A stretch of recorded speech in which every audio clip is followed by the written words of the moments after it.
Well, greetings. Hope your summer's going well. Mine has been going very, very well, thank you. Every summer gets to start off with my birthday, and I turned 57. And I like to give myself a little kudos that yes, what you see is what you get. There's no nips, no tucks, no fillers, no injections, no dyes. Just a good, clean diet, regular meditation, qigong, tai chi, and some Chinese herbs because you need a little support as you get older. Because things go. You want to keep things going the right way. Whether that's your blood pressure, your cholesterol, or your waistline. Every year, I like to make a New Year's resolution from my birthday because I think that is really when your new year starts.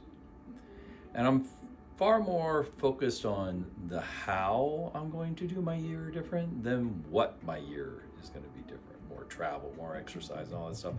Because who doesn't want to do those things? And who isn't thinking that's not a good idea?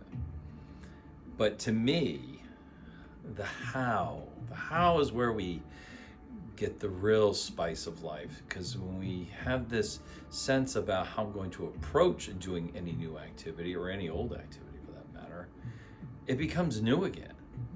So this year, my hows are curiosity, patience, and compassion to allow me to approach people in life in a very open-minded, relaxed way and be able to hear another's idea, another's compassion, to have a compassion for another as they go through something, to hear their story, to connect more. Because, this is where the spice of life is in the sense of variety.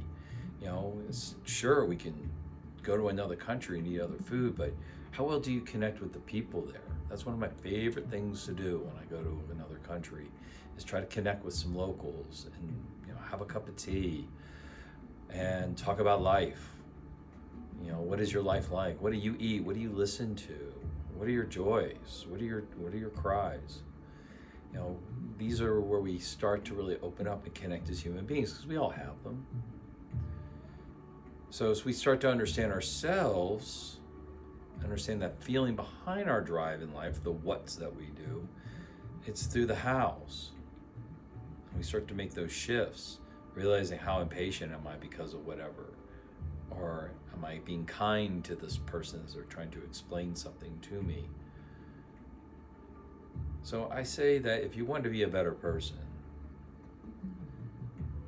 try to figure out how you can be better the next day. Find those little nuances, those emotional themes that drive us every day are our worst enemies. Or sometimes they can be our greatest allies if they're in alignment with what we want to achieve with ourselves. So, food for thought. And just remember, stay chieful.